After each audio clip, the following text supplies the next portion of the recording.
Welcome everybody to part 6, Leadership Principles and Practices. We have looked at the role of a leader. We have discussed and looked at what a leader actually is and does, and some of the main qualities of a leader. And we've also spoken about our self-awareness and the importance and value of that. So let's now apply that self-awareness to the leadership role. And when you are in that leadership role, you need to be aware of your own values, principles, and assumptions. So maybe you have a set of ideas that maybe is out of date or holding you back.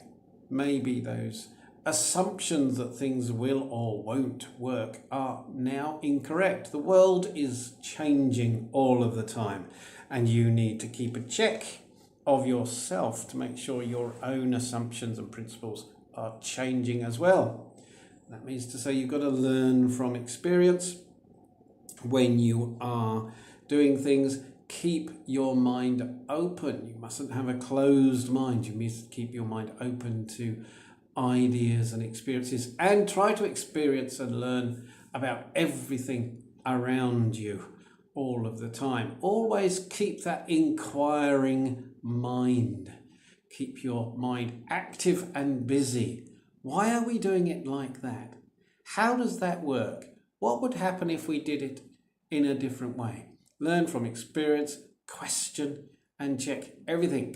I'm sure there are always many ways to advance, change, and improve things. If you don't, other companies will, and you'll be left behind. Able to understand other views. If somebody disagrees with you, maybe they have a point. Maybe they are trying to indicate to you that maybe they have a better idea, or maybe your idea needs some improvement. Be careful that you are not too protective of your opinions and your ideas. Keep your mind open to other people's experiences and ideas as well as your own. You might be locking out or closing down somebody that has the best idea and will help your company and your progress greatly. So even if somebody disagrees with you, listen and see what you can learn from that. They could well have a point. And look at your own strengths and weaknesses or limitations. As a CEO or somebody in charge of a large company or team, you are not expected to know everything. That's why you have specialists. That's why you have departmental managers or whatever it might be, directors of different sections of your company. You need to have a good overview and keep a good sight of your long-term goals. But it doesn't mean to say you have to know everything. That's why you've got other experts in your company.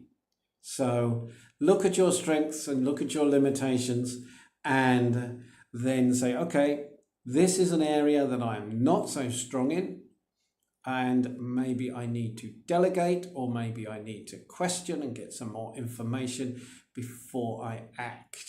So look at your own personal practices.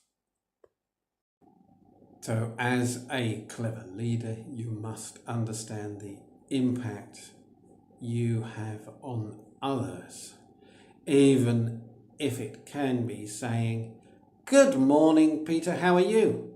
"Peter? Wow, the boss knows my name."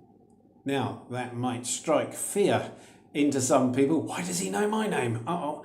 Or it could be a great motivator. And, oh, great, we are a friendly, open company.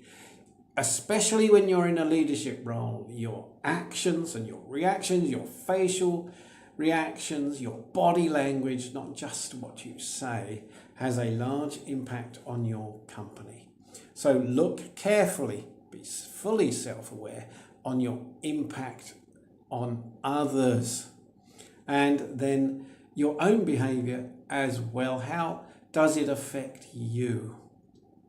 If you are unable to delegate, then you may well be doing too much, and stress-wise you will get overloaded. Maybe you have an issue with delegation, or maybe you don't have the right teams around you, or maybe you need to reorganize things in a different way. So look at your own behavior, how it's affecting you, as well as how it affects others. Now, your own emotions and biases. No, I'm not doing that.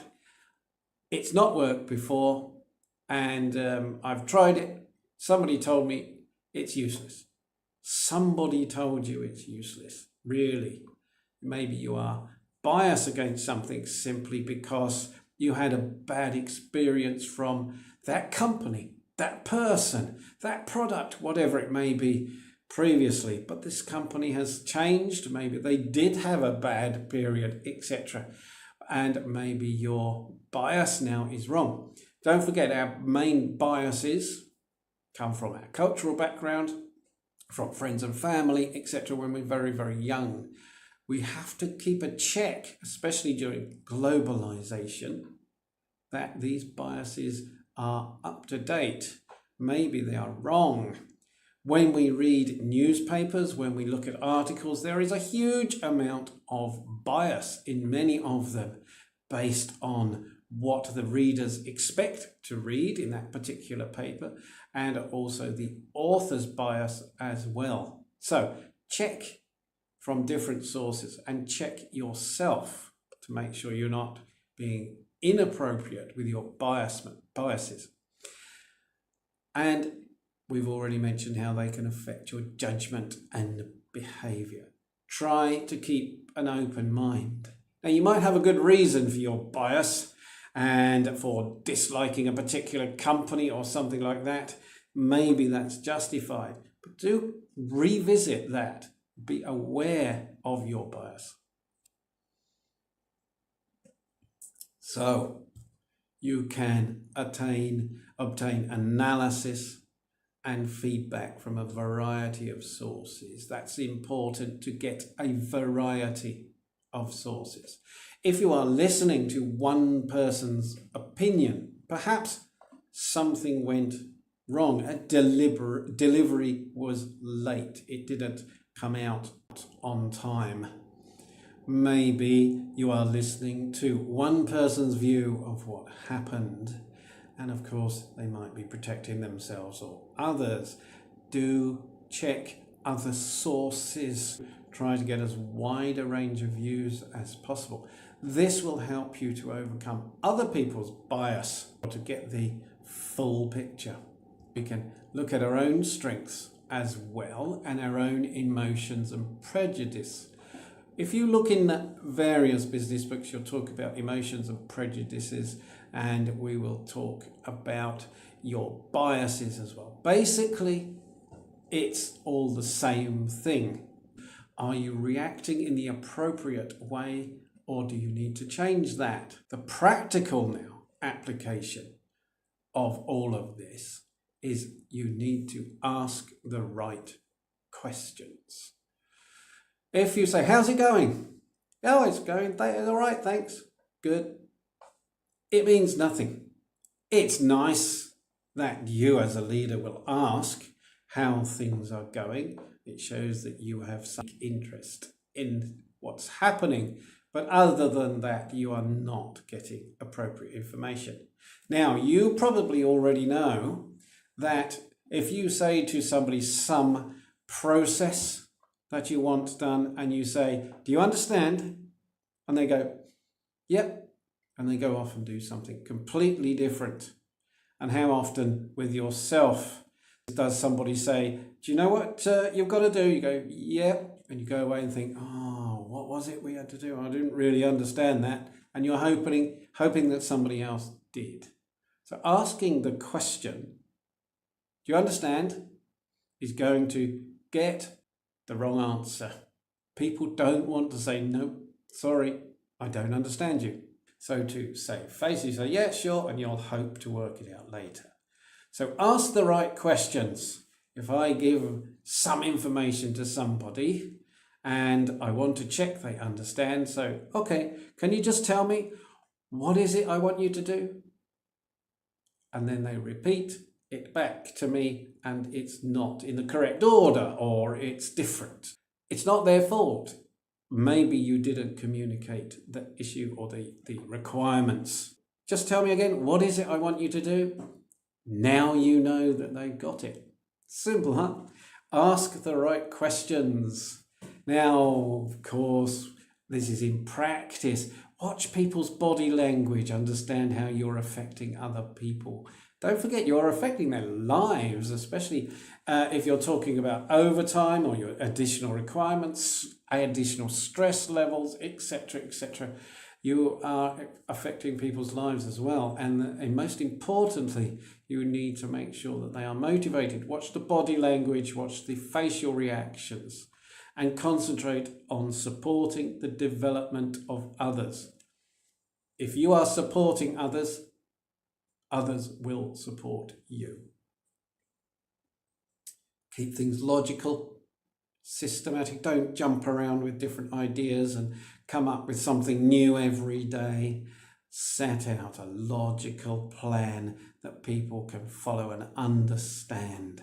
If they don't understand it or it's confusing, then they won't be able to follow it very well. And if that's the case, they will be demotivated.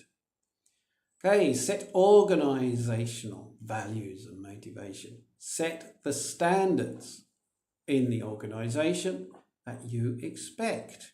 So if you expect everybody to be on time, you need to be on time. If you expect everybody to be in smart business wear, then you be in smart business wear. Set the examples and always stay energetic and positive so you can show that this is a positive, energetic company and we are excited to work here. You lucky, lucky people. Focus on the future trends. As a leader, you must be looking outwards. Now, we'll talk a bit more about the difference between a leader and a manager, but basically the leader is looking on the future and outwards, whereas a manager is managing the mechanics and the processes to achieve your aims. But basically, you do need to be looking towards future trends. That's the application of these leadership skills that we're talking about and our personal skills that we need to apply to leadership. So then next we go on to the personal values part to help you become the better and more successful leader. So enjoy. See you next video.